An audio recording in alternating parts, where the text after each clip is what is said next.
Hello and welcome back, everyone, to another episode of the Richard Haynes Real Estate Show. I am your host, Richard Haynes, the broker and owner of Manhattan Pacific Realty, where we focus on South Bay real estate here in Los Angeles.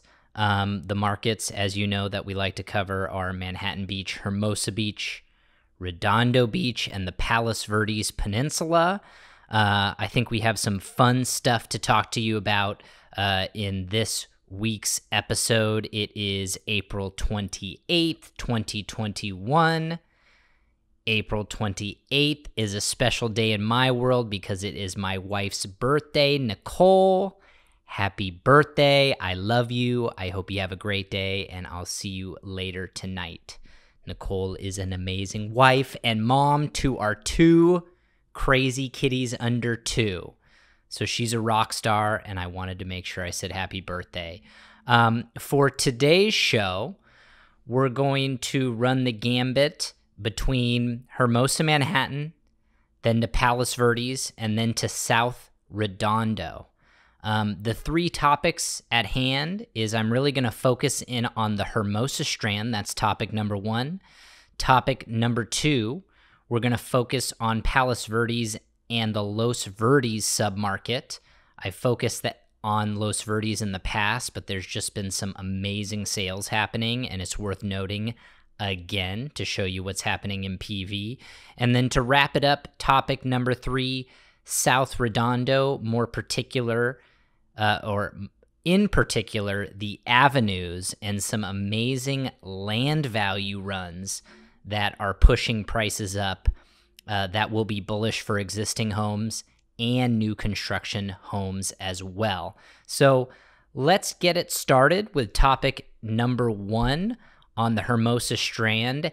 Everyone likes talking about strand houses. Who wouldn't love to own a strand home? Who wouldn't love to talk about the Strand?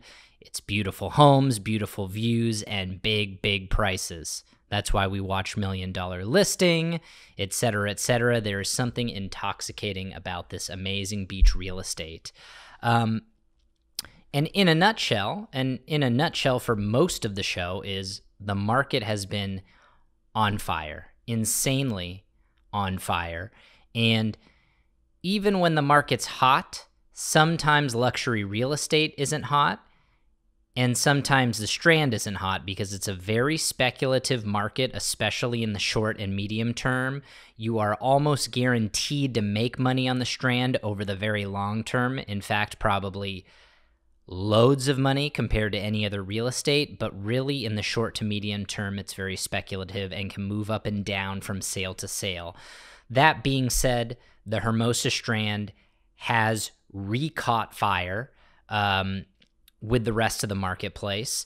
The interesting thing about the Hermosa Strand is it was having an incredible run in 2016 and 2017, and it actually took a big U-turn in 2018 and 2019. It was a really soft market, a buyer's market, even in a time when other parts of the market were doing really, really well. In particular, I had a client looking on the Strand. We noticed in 2018 the market was getting soft, and in 2019 it was getting even softer, and we pounced on an incredible land deal in 2019 at what I think was the bottom, and here we are in 2020 and 2021, and we've had an amazing surge. So I'm excited for that client, but excited to tell you guys how it's bounced back. Let's divide the Hermosa Strand into 2 parts.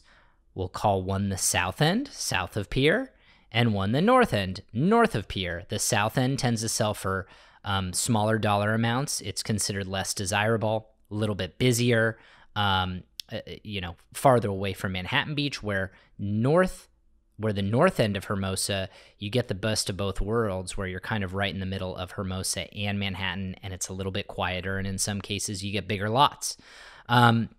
So let's start with the south end.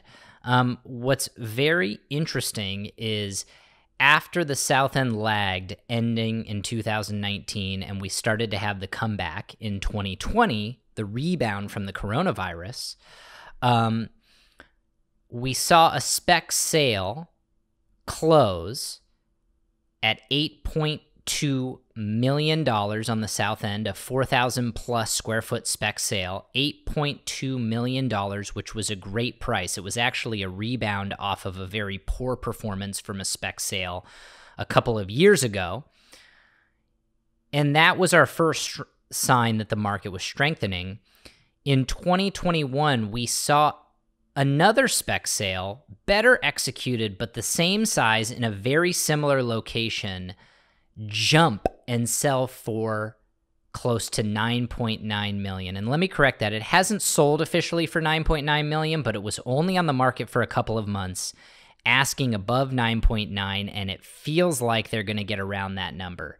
That in just a 6 to 9 month time frame is a $1.7 million jump on the Hermosa South End. And yes, the house was better executed, but $1.7 million is a big jump.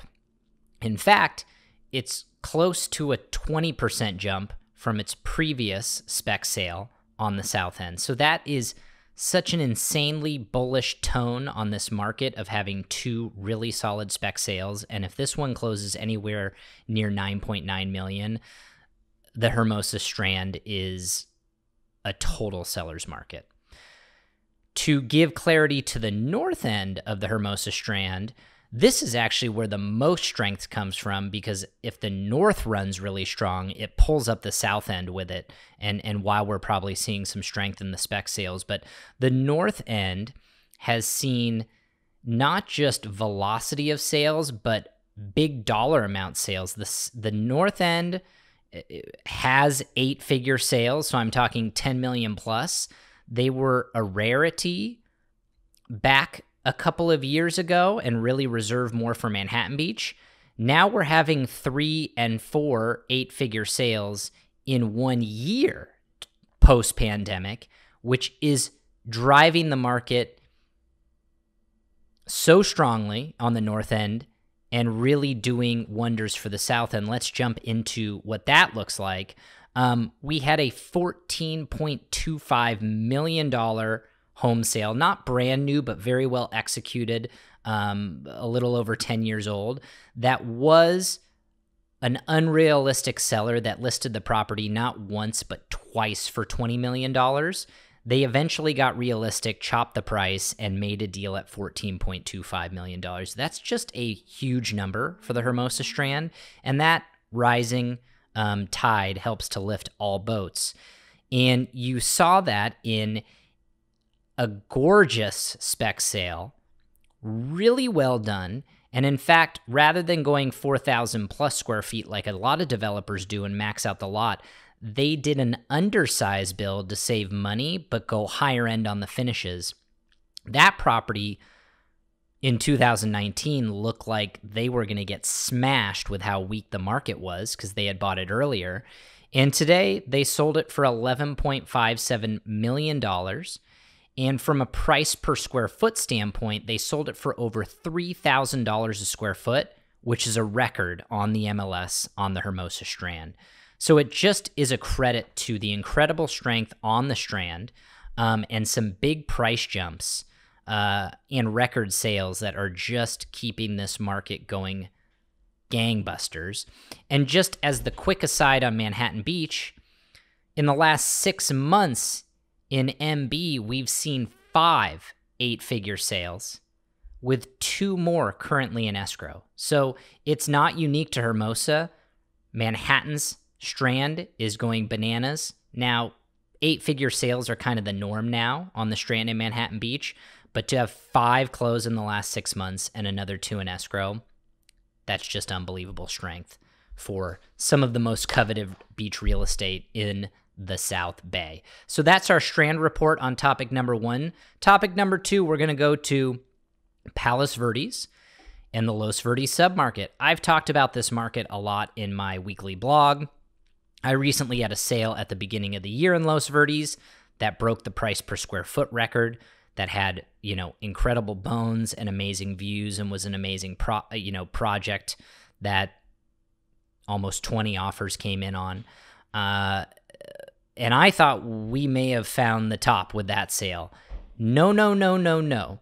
Los Verdes has continued to outperform and exceed all expectations, I think, of any agent, including me. I want to break down a street in general in Los Verdes that's just had a wild run, and that's Golden Meadows. Golden Meadows is really well known in Los Verdes because it's at the bottom part of the hill of Los Verdes, and it borders Palos Verdes estates. So Los Verdes is Rancho Palos Verdes. Golden Meadows is this long, straight street that borders PVE, and it does homes on the west side have views of the Pacific Ocean, and there's a lot of great 4-bedroom home options there. All track homes, very similar, so it's easy to compare. Well, excuse me. In 2019, there was a turnkey move-in ready home with a great backyard. Not turnkey, totally updated, but very move-in ready, clean, and an amazing backyard in 2019 before the pandemic that sold for $1.395. Let's call it 1.4 for an easy number.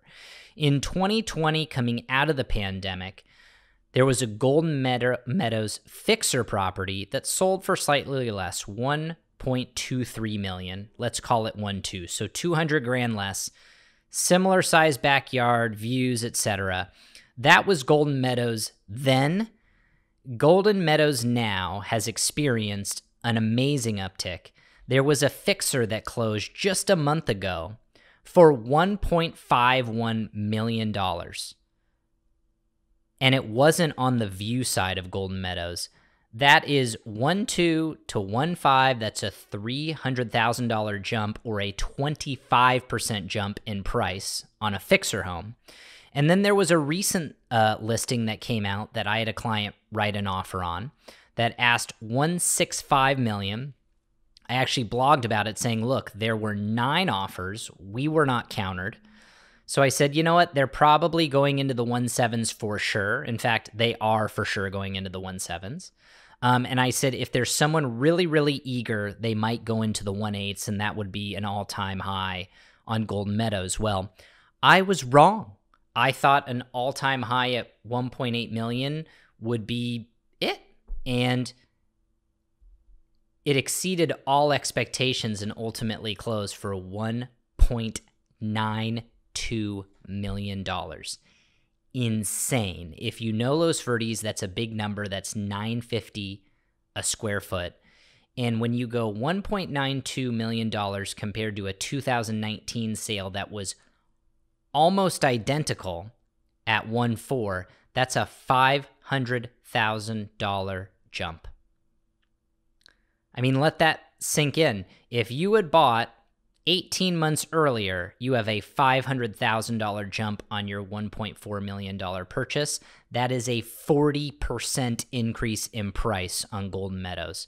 So it just shows you how wild and how strong the Los Verdes submarket has been, and really a lot of Palos Verdes in general, for people looking for homes away from the hustle and bustle and with backyards to ride out the pandemic. And really no one's thinking about riding out the pandemic anymore because vaccinations have us reopening in a month or so.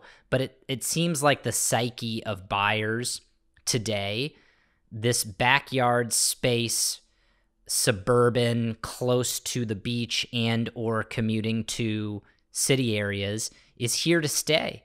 And $1.9 million in Los Verdes for that type of home on Golden Meadows is akin to a Valmonte home selling or a Lanada Bay home that sells at a huge premium to Los Verdes, but it seems as if Los Verdes is blurring with some of these higher priced areas in PV because people just go, oh, it's PV, I'm going to pay up for it because it's in Palos Verdes. I don't care if it's Valmonte, if it's Los Verdes, or if it's the backside of the hill off PV Drive East. It's amazing what has happened on the hill and the price runs that we are seeing.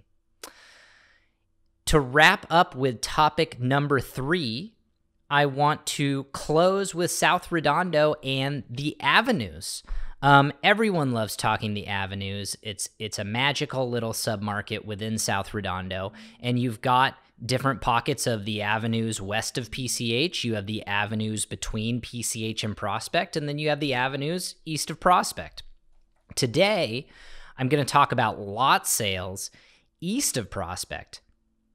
East of Prospect tends to get lower pricing for obvious reasons. It's the farthest area of the avenues from the beach. And I'm going to bring up a lot sale that happened in May of 2019 and now a lot sale that came up essentially last month. And what it was, let's start with the May 2019 sale. There was a once-in-a-lifetime triple lot. So a home on a lot that was triple the size of your average lot, and basically the city of Redondo Beach would let you subdivide that lot into 3 lots and build 3 homes if you wanted to. That triple lot in May of 2019 sold for $2.7 million to a developer. That's $900,000 per lot. Recently, a couple months ago, those spec home sales came out for sale and closed for about $2.7 million each. They were around 4,200 square feet east of Prospect, so the finishers were so-so. They were done on the cheap because they weren't going to sell for $3.5 million like other areas of the avenues. They sold for $2.7 million, so the developer was going big but saving on their building costs to make the numbers work. I'd like to say, first and foremost, can you imagine buying a triple lot in May of 2019, breaking ground, building spec homes, and having the 2 months of no Fed intervention and everyone staying home and sales stopping, and you're building these homes going, holy crap, is someone going to buy these homes or am I going to be caught holding the bag? What a sweat for that developer. But they hung in there. They kept building the homes. And they sold them. They didn't make a home run. They invested probably around $6 million by my calculations, and they made about $1.5 million. That's a lot of money, but it's about what is that? Let me calculate roughly, a 22% return on your money. That, in 2 years' time, that's pretty good. That's about an 11% return annualized. The stock market's done a lot better. If they leveraged it, they did a lot better. But man, what a sweat for a 22% return if you used all cash. Again, I'm sure they were probably closer to 30 or 40% using leverage. But what an insane sweat. So to stop there, it's $900,000 per lot. Once in a lifetime triple lot. You're never going to see this again. Well, earlier this month, the property right next door to the triple lot came to market, and that happened to be a double lot. So another rare property, obviously not once in a lifetime because we saw a triple lot, but maybe your next closest to once in a lifetime. And that double lot could be subdivided into 2 lots. They came out asking $2.5 million, and they made a deal right away. So what does that translate to? That translates to $1.25 million per lot. Just 2 years earlier, 3 lots were sold for $900K a lot, and now we're looking at $1.25 million per lot. That is a $350,000 jump per lot, and this is just land, you guys. And what's even crazier is the jump in land is still so strong despite that lumber is up 200 to 300%, that building costs are up insanely because suppliers cut back inventory during the pandemic, and now there's this huge boom and there's inflation in prices to build. So you're having a $350,000 jump in land prices, and even with crazy inflation on building costs, people are not afraid to bid up land prices a huge amount compared to just 2 years ago. So it's pretty unbelievable. And so those lot sales not only are bullish for people who own smaller homes that maybe would sell to a developer that are going to get torn down, but it means that spec developers think that they're going to get big bucks for new homes. And there haven't been a lot of new spec home sales on the avenues recently. So you have to think there could be some pent-up demand for new homes there. So it's bullish for land. It's bullish for smaller homes. It's bullish for new construction. And if all those do well, it's going to pull up the older home that was built 20 years ago, that's 3,500 square feet, or built 30 years ago, that's 3,500 square feet, and is a fixer. So it's just an incredibly strong sign for the avenues. It's an incredibly strong sign for South Redondo. And, I'm a broken record, but everything is strong. It's unbelievable. And interest rates have ticked up a little bit over the last month. Hasn't affected anything. It's really that we have just such a massive inventory squeeze here, and buyers are not letting up wanting to purchase homes. So I hope these little anecdotes, these little vignettes on the Strand, Los Verdes and the Palos Verdes Peninsula, and South Redondo avenues are helpful to you in navigating either your purchase or analyzing the market if you're looking to sell. The South Bay is stronger than ever. I am wishing you guys the best of luck in buying or selling out there, and I will see you next time on the Richard Haynes Real Estate Show. Take care.